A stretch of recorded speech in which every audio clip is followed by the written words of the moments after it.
Okay, well, again, welcome. Happy Easter to those of you who celebrate that. And, we all like to celebrate the holidays. The traditions are really important. And I was faced with that. My wife is Polish, and they had a tradition in their family that they would take the Easter baskets to be blessed on Good Saturday. And so we went and we did that yesterday. And it just dawned on me the importance of traditions. And so I'm not going to talk at all about tradition today. I just thought I'd bring that up. So, but Monday, Venerable Hado asked me to, or somehow it came out that they needed a talk today. So I thought, well, okay, I'll do the talk. And sometimes you have an idea in your head and it just pops up and you go. Sometimes I need to do a little research to find a topic that I like. And so I did that. I started looking at quotes from the Buddhist philosophy or quotes from the Buddha. And I thought, wow, that's really good. And I had about 15, 16 quotes. And I thought, well, that's about a 3-hour presentation. So we're going to try to narrow that down a little bit and keep it real germane to the topics here. But so I'm going to call this thing, words to live by. And it's part of our tradition. And some of it comes easily and some of it doesn't come easily. This Buddhist philosophy is not an easy thing to live with. It requires effort. And so the first quote that the Buddha made, and I've got about 10 of these, and 8 of them are, I think, directly from the Buddha. So a couple of them, I don't know where I read it, I just remember it. And then a couple of them are from Buddhist philosophy, as I said it, or saw it. The first one was, I'm sorry.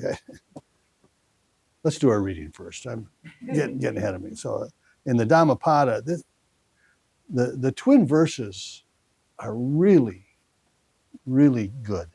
They're really important, and it really keeps you centered in the here and the now. So if you put your hands in Hapshan, we'll read the first chapter, not the whole chapter, of the twin verses. Our life is shaped by our mind. We become what we think. Suffering follows an evil thought as the wheels of a cart follow the oxen that draw it. Our life is shaped by our mind. We become what we think. Joy follows a pure thought, just like a shadow that never leaves. He was angry with me. He attacked me. He defeated me. He robbed me. Those who dwell on such thoughts will never be free from hatred. He was angry with me. He attacked me. He defeated me. He robbed me. Those who do not dwell on such thoughts will surely become free from hatred. For hatred can never be put an end to, for hatred can never put an end to hatred. Love alone can. This is the unalterable law. People forget that their lives will end soon. For those who remember, quarrels come to an end. That ends the reading. And there's a lot more good, pithy things to read in here. So if you have it, I would suggest you read it and then set aside some time after it to just meditate on it, to think on it. So the first thing I came up with was the comment by the Buddha that says, as rain falls equally on the just and the unjust, do not burden your heart with judgments, but rain your kindness equally upon all or on all. Judgments can burden your heart. And as someone who's pretty judgmental, I know that it can burden your heart. I've had it burden my heart. And judgments are like handcuffs that interfere with the freedom of our thinking, with our thought. When you let go of the judgments, you allow freedom of thought to flourish. Even with people with whom you disagree, it's important to be cognizant of the fact that there is never just one way. We live in a world where our politics is very diverse now and argumentative and such, but there's more than one way. Everybody has that opinion. And if their opinions don't hurt somebody else, maybe we should look at that as a form of acceptance and look into it. Efforts to make everyone see things your way may be the efforts of ego. And it's tied to your ego. There's more than one way, and the development of empathy will bring you to the realization that those who don't necessarily think like you are not necessarily wrong. Empathy is a huge thing, and if if anybody saw the movie Nuremberg, a really good movie, but the psychiatrist who's in there, and I saw this on a TV show, much the same thing back in like 2005, 2006. There was a TV show about Nuremberg, and the psychiatrist who Remy Malek played, he was making a comment to somebody else after they had done through all this trial, and he said, the problem with the Nazis was that they had a total lack of empathy. Empathy destroyed their world. It caused the death of over 50 million people, this lack of empathy. Empathy is something you can develop, and we should all try to develop. There are differences in the world, and these differences kind of keep the world in a balance. All one side of thinking may not be good. You want a middle ground, a middle way. The second thing I found was that, and I don't remember where I read this, but the struggle to avoid actually prolongs the suffering or the unpleasantness.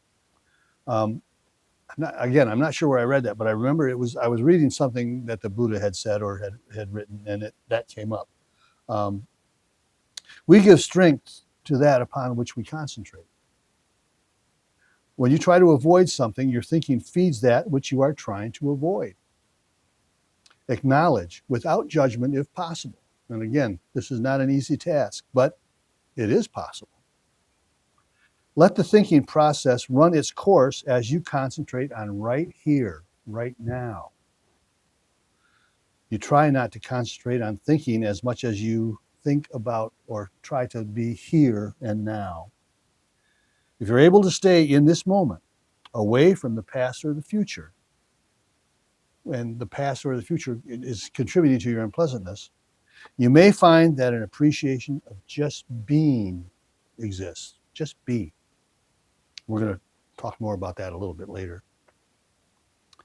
The third thing that the Buddha said that I found very important is, peace comes from within. Do not seek it without.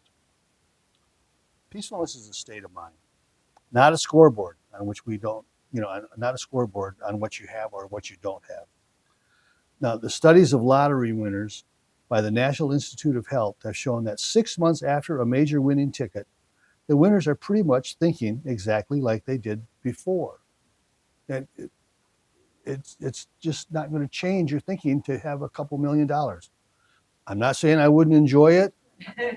I'm not saying, I know my wife would like it, and my kids would like it.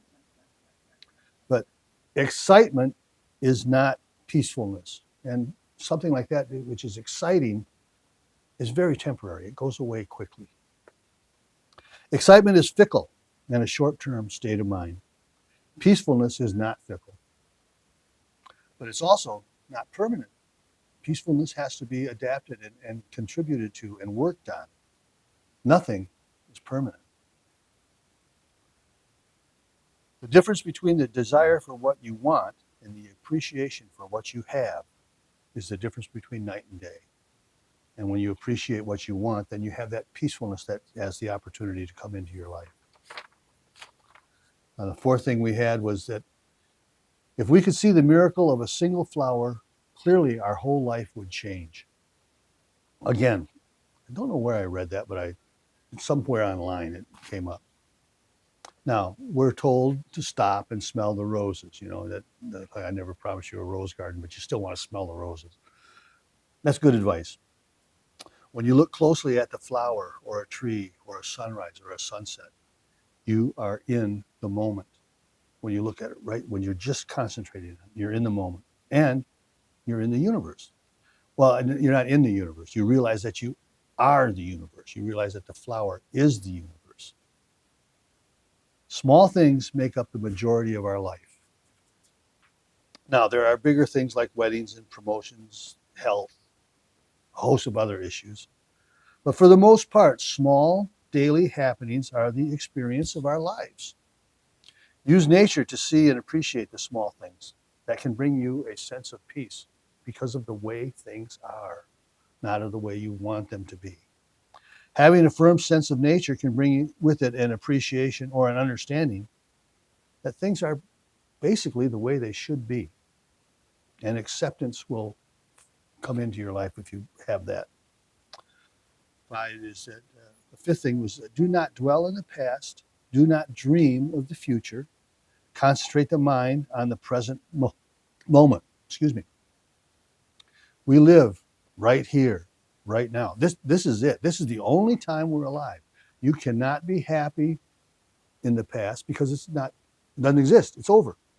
And you can't be happy in the future because you're right here, right now. The future doesn't exist either.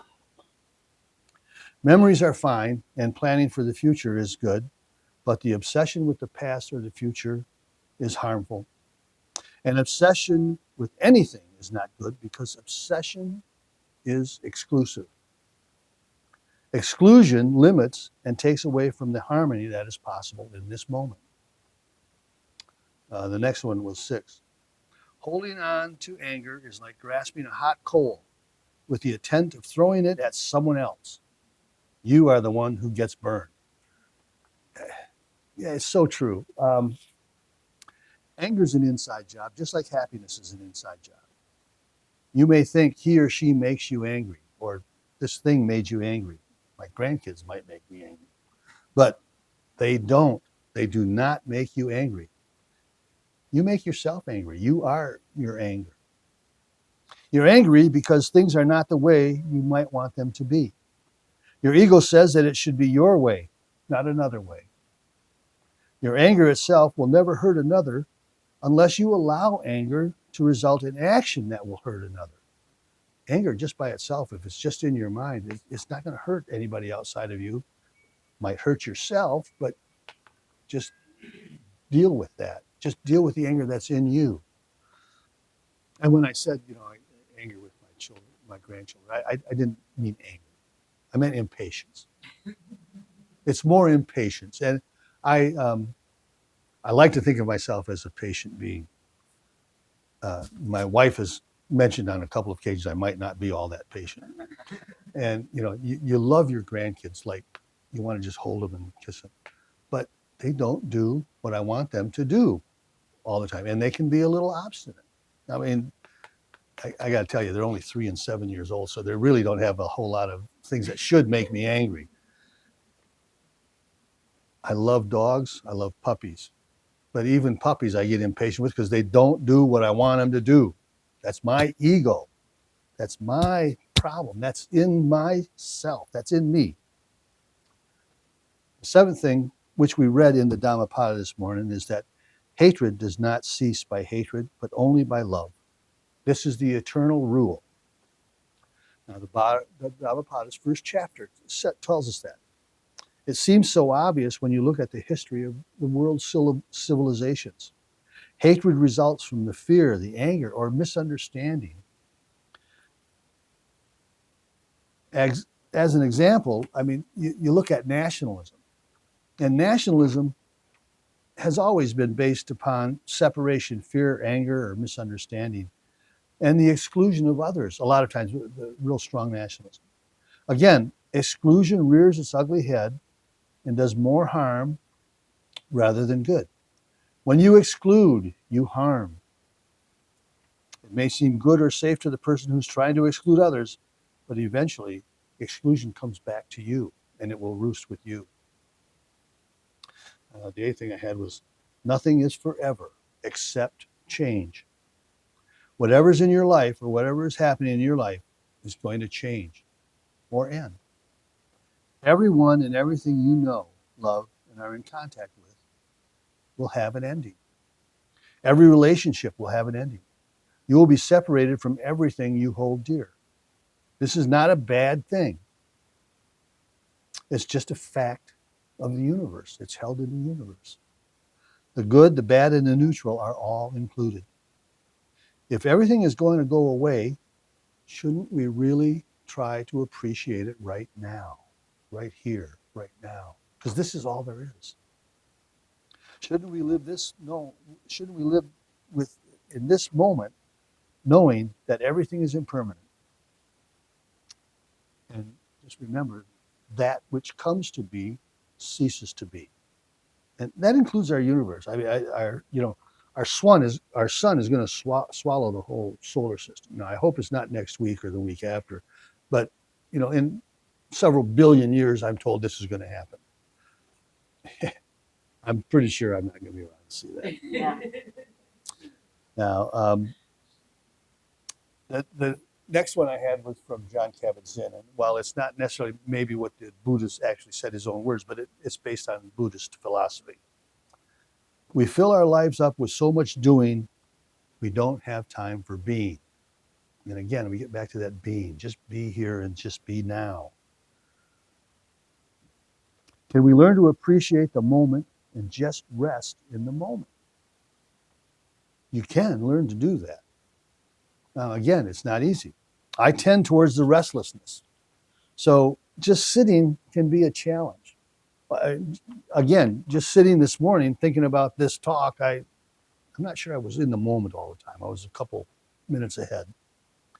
Now, meditation can open up a whole different perspective for you, though, and it can teach you to be in the moment. There has been a certain peace that I have felt as I stayed in this present moment.